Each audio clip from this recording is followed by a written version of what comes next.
Welcome! In this unit, we'll be reviewing your algebra and geometry skills.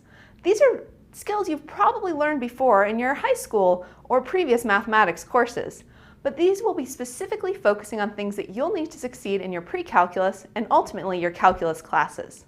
Let's begin by looking at an example of when you might need some algebra or geometry skills.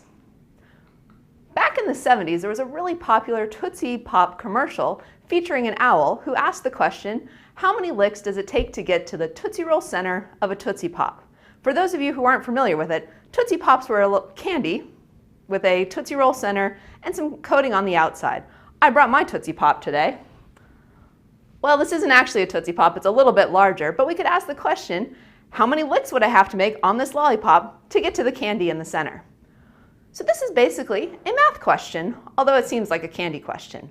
We could do an experiment. Suppose I took this Tootsie Pop, unwrapped it, and suppose I licked it for a minute, and then measured the circumference to figure out how much of the lollipop was I able to lick off in a minute. And suppose I repeat that experiment several times. So I lick it for 1 minute, then I lick it for another minute, and I get some data. Let's look at the data when I licked this lollipop. On this graph here, you see some blue dots. Those blue dots represent the circumference at various points in time during my experiment. As I'm licking this lollipop, I'm keeping track of the circumference at various measurements at various points in time, and I'm denoting them by a blue dot. You notice this data looks like it's sort of straight. If I was going to draw a straight line through the data, most of the data points would be pretty close to that straight line. Let's look at that. Here I've drawn a black line that pretty well fits this data. This is called the line of best fit, and it can be found using a technique called linear regression. On there, I also have an equation for the data. That black equation, y equals negative 0.34x plus 6.34, is the equation of the line of best fit. It's basically an equation for the line that goes through the data as close as possible. Well, let's talk more about what this equation represents and what sort of things we can do with it. Namely, we want to answer that question from the old Tootsie Pop commercial, how many licks does it take to finish the lollipop? Well, let's take a look at our equation. The equation that best fit my data for my experiment was y equals negative 0.34x plus 6.34. Let's pick this equation apart a little bit. The x in the equation corresponded to time. That was the x-axis, or the lower axis on my figure. It basically just corresponded to different values of time for licking the lollipop. The y-axis on my diagram corresponded to circumference. So the y value is a circumference in inches of what the current circumference is at a given time. Normally, when we look at linear equations, we put them in what we call a standard form, or one of several standard forms. In particular, my favorite standard form is the slope-intercept form, in which you have both the slope information of the graph, or how steep that line is, and the intercept, where does it hit the y-axis. We usually denote that as y equals mx plus b. The m corresponds to a slope, the b corresponds to the y-intercept. In this case, our slope value is negative 0.34. The units on that would be inches per minute. Basically, this slope corresponds to how much of this lollipop, how much of the circumference am I licking off in each minute. And the y-intercept, the b value of 6.34, what would that correspond to?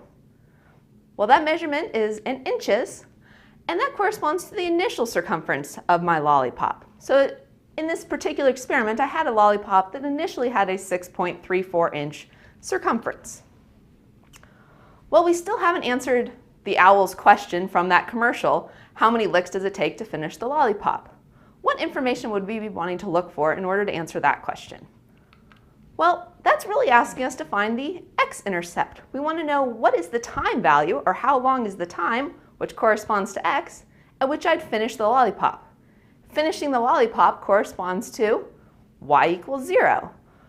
Y was our circumference value, and when I'm done with the lollipop, I should have no more left, so I'd have a circumference of 0. In order to answer this question then, I found my data, I found the line which best fit my data, and now I want to take my linear equation and solve it for the x-intercept. So I plug in y equals 0 to my equation, I move all the x terms to one side, all the constant terms to the other side, and I can solve for x.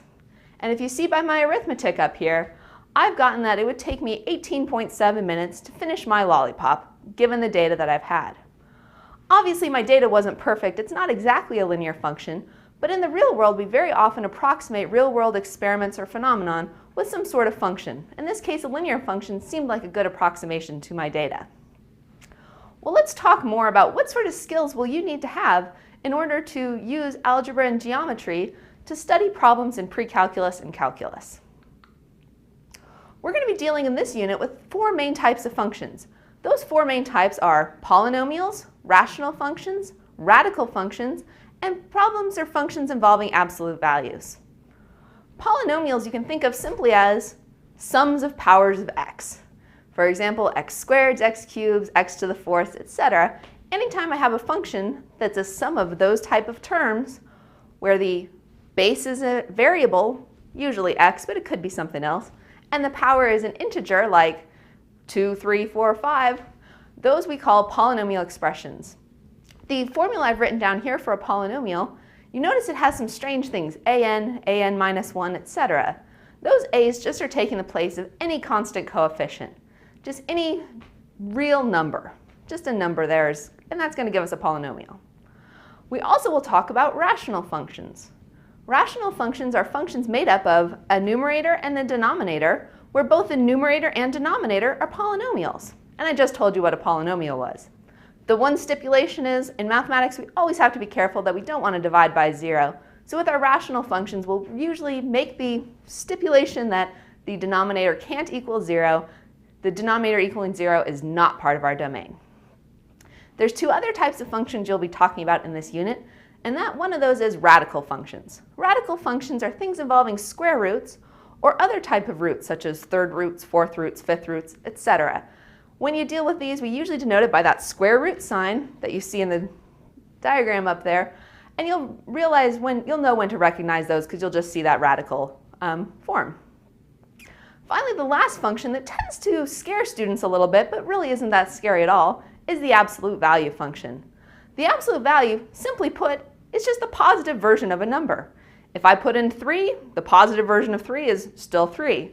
However, if you put in negative 3, we want to switch the sign to make the positive version, so negative 3, the absolute value of negative 3, is simply 3. The equation that I've written there is the definition of absolute value. It simply says that if x is less than 0, we want to make the positive version, so I have to change the sign or take negative x. If x was already positive, I don't need to do anything when I take the absolute value of x. I simply keep the value x alone. This kind of piecewise defined function with two parts is one that you'll encounter a lot in this course. So finally, let's talk about what are you going to learn in this unit. In this unit, first and foremost, you'll learn to solve linear equations, just like we did with that lollipop problem. You'll also learn how to solve linear inequalities. Inequality is like an equation, except you'll either have a greater than, less than, or the greater than or equal to, or less than or equal to sign in the equation. For example, here I've shown you a compound inequality. We know that 5x plus 7 is less than 18, but it's also greater than or equal to 3. You'll learn how to solve things like that. Find out what values of x make this expression true. You'll also be learning how to solve inequalities involving absolute values. For example, if I tell you that the absolute value of x minus 3x is smaller than or equal to 2, you'll want to figure out what values of x make that expression true. We'll also learn how to factor polynomials. This is one of those skills that a lot of students tend to remember from high school, but we'll give you a refresher and remind you of those special cases that you may not always remember. Here's an example of a polynomial, x squared plus x minus 2, which I've factored or broken into the multiplication of two linear terms, x plus 2 times x minus 1. Another skill you'll be learning how to do is how to simplify and solve rational expressions. So for example, I've given you a rational expression using an inequality, and you'll learn how to solve what values of x make this rational expression, or a ratio of two polynomials, greater than or equal to 0, also known as positive. Finally, in this unit, you'll also be working with simplifying and solving expressions involving radicals. So we'll be learning the rules of how to manipulate terms within radicals to simplify the overall expression and make it easier to solve certain types of equations. What are the applications that you'll be looking at for algebra and geometry? Well, there's a lot of them. Basically, this section is really focused on giving you some tools and techniques to solve applications you'll be encountering in later sections. So for this particular section, we won't be focused as much on what the applications are, but on getting you some tools to solve later applications. Almost any problem I can think of in math, science, engineering, business is going to involve some sort of polynomials or rational functions or absolute value functions. So these tools will have a wide-reaching effect. When do you use algebra?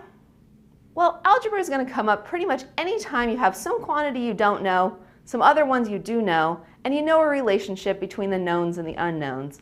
Basically, you're using some known information to solve for this piece you don't know. And that's kind of a simplified definition of what algebra really is.